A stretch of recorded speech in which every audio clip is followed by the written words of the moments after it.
Welcome to ARK talks. ప్రస్తుతం ప్రపంచం మొత్తం దృష్టిని ఆకర్షిస్తోంది ఇజ్రాయెల్ అమెరికా కలిసి ఇరాన్పై సాగిస్తున్న యుద్ధం. దానిని ఎంతో ధీటుగా ఎదుర్కొంటున్న ఇరాన్ గురించి. ఇరాన్ ఏ రకంగా చూసినా సరే అమెరికా ముందు, ఇజ్రాయెల్ ముందు ఆయుధ వనరుల్లో కానీ, మానవ వనరుల్లో కానీ, సంపదలో కానీ, అత్యధునాతన సాధన సంపత్తిలో కానీ దిగదొడిపోయి అయినా కూడా ఇరాన్, అమెరికా, ఇజ్రాయెల్లు కలిసి తనపై చేసిన దండయాత్రను ఎంతో ధైర్యంగా ఇప్పటికి 14 రోజుల పాటు నిలువరించి ఈ యుద్ధాన్ని 3వ వారంలోకి దిగ్విజయంగా తీసుకెళ్ళగలిగింది. మామూలుగా మొదటి అంచనాల ప్రకారం అయితే ఇరాన్ ఈ పాటికి లొంగిపోవలసింది. మళ్ళీ దేశమైనా సరే అలాగే అయ్యుండేదేమో. ముఖ్యంగా ఈ అమెరికా, ఇజ్రాయెల్ కలిపి ఇరాన్పై దాడులు చేయడం ద్వారా ప్రారంభమైన యుద్ధంలో తొలి కొద్ది గంటల్లోనే Iran supreme leader Ayatollah Ali Khamenei హతులయ్యారు. ఆయనతో పాటు అత్యున్నత శ్రేణిలోని నాయకులందరూ ఎంతోమంది ప్రాణాలు కోల్పోయారు. దాంతో ఒక్కసారిగా ఇరాన్కు దిశానిర్దేశం చేసేవారు లేకుండా పోయారు. ఈ పరిస్థితుల్లో అయితే సాధారణంగా ఏ ఇతర దేశమైనా సరే అమెరికా, ఇజ్రాయెల్ ముందు సాగిలు పడేది. మీరే ప్రభువులు, మమ్మల్ని పాలించమనేది. కానీ ఇరాన్ మొక్కవోని ధైర్య సాహసాలతో ఈ రెండు దేశాలను ముప్పు తిప్పలు పెడుతోంది. దాన్ని 3వ వారంలోకి తీసుకెళ్లడమే కాకుండా ఈ యుద్ధం ఎప్పటికీ ముగుస్తుందో ఎవరు చెప్పలేని పరిస్థితిని ఇరాన్ తీసుకువచ్చింది. ఇప్పటికీ అమెరికా ప్రకటన ప్రకారం కనీసం 18,000 నుంచి 20,000 లక్ష్యాలపై ఇజ్రాయెల్, అమెరికా యుద్ధ విమానాలు దాడులు చేశాయి.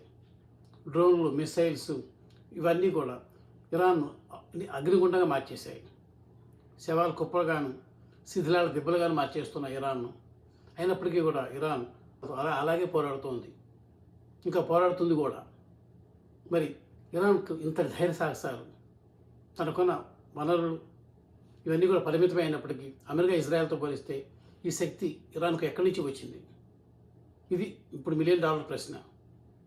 దీనికి సమాధానం ఏమిటి అంటే ఇరాన్లోని అత్యధికులు షియా ముస్లింలు. ఈ షియా ముస్లింలు ప్రాణప్రదంగా విశ్వసించే కర్బలా యుద్ధస్మృతి ఇరాన్కు ఇప్పుడు ఇంత ధైర్యాన్ని ఇస్తోంది. ఈ కర్బలా యుద్ధస్మృతి ఏం చెప్తుందంటే తమ సుప్రీం లేదా తమ ఉన్నత స్థాయి నేత చనిపోయినా లేకపోతే శత్రువుల దాడిలో హతుడైన ఏమాత్రం జంకకుండా, వెనుగంజ వేయకుండా యుద్ధాన్ని కొనసాగించాలని, ఆఖరి రక్తం పొట్టు వరకు కూడా, తుది శ్వాస వరకు కూడా దేశం కోసం పోరాడాలని, అలా అమరులవ్వాలే తప్ప హీనంగా, దీనంగా ప్రత్యర్థులు లొంగిపోకూడదని చెప్తుంది. సరిగ్గా ఈ ఒక్కటే ఇరాన్ ఇప్పుడు అమెరికాకు, ఇజ్రాయెల్కు ముచ్చెమట పట్టేలా చేస్తోంది.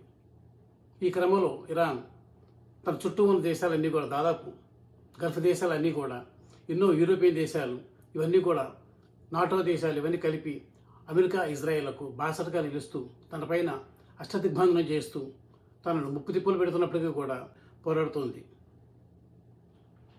సాధారణంగా ఏ యుద్ధంలోనే సరే సుప్రీం లీడర్ లేదా అధినేత హతులైతే ఆ వర్గం, ఆ దేశం వెంటనే ప్రత్యర్థికి లొంగిపోతుంది, వారి ముందు సాగిలపడుతుంది. అలాగే భావించింది అమెరికా, ఇజ్రాయెల్ సైన్యాల ముందు దాడి చేసినప్పుడు ప్రపంచం అంతా కూడా.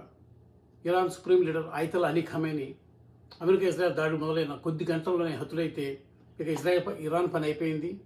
ఇరాన్ ఇంకా పరాయి దాశ శృంఖలాలు మగ్గిపోవాల్సిందే, ఓటమిని అంగీకరించి అనుకున్నారు. అయినా సరే అప్పటి నుంచి కూడా అధినేత లేకుండా యుద్ధాన్ని ఇలా కొనసాగించగలుగుతున్నటువంటి కారణం కేవలం కర్బలా యుద్ధస్మృతి. ఇరాన్ ఇప్పుడు ఎంతో పగడ్బందీగా తమ మధ్య ఎన్ని విభేదాలు ఉన్నప్పటికీ కూడా అంత ముందు వరకు ఇప్పుడు మాత్రం వాటన్నింటినీ మరిచి నేషన్ ఫస్ట్ అంటే దేశమే ముందు, మిగతావన్నీ తర్వాతే అనే సిద్ధాంతంతో ముందుకు సాగుతోంది. ప్రత్యర్థులను గట్టిగా నిలువరించగలుగుతోంది. అమెరికా, ఇజ్రాయెల్ ప్రభుత్వాలు అంచనా వేసింది ఏంటంటే తొలుతైతే మొదటి గంటల్లోనే ఖమేనీని హతమార్చాం కాబట్టి ఇక రాజులేని రాజ్యాలకు మిగిలిపోయిన ఇరాన్ తమ వెంటనే లొంగిపోతుంది అనుకున్నారు. అందుకని యుద్ధం కొన్ని గంటల్లోనే ముగిసిపోతుందని కూడా భావించారు. అలా జరగలేదు. అందుకు కారణం పైగా ఇంకొకటి కూడా ఉంది.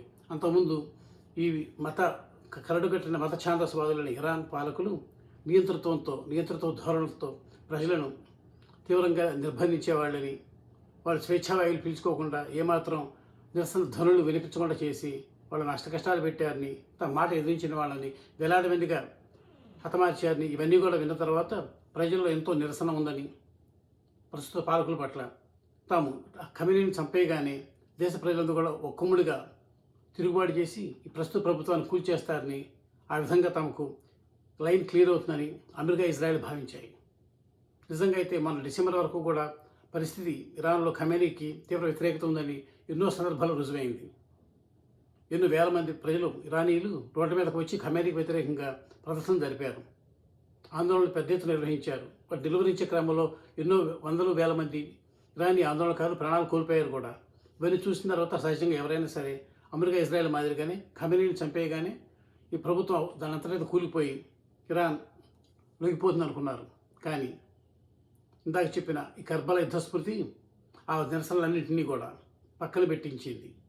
ఆందోళనకారులందరినీ కూడా అవన్నీ మర్చిపోయి, అప్పటి వరకు తమ మధ్య ఉన్న అంతర్గత విభేదాలు ఇవన్నీ కూడా మర్చిపోయి దేశం కోసం తామందరం ఒక్కటే అన్న సిద్ధాంతాన్ని, అన్న విశ్వాసాన్ని వారిలో నింపి ఇప్పుడు వారందరూ కలిసి ముక్తకంఠంతో ఎలుగెత్తి ఏకతాటిపై అమెరికా, ఇజ్రాయెళ్లకు ఎదురొడ్డేలా రొమ్ము చూపించేలా చేస్తున్నాయి.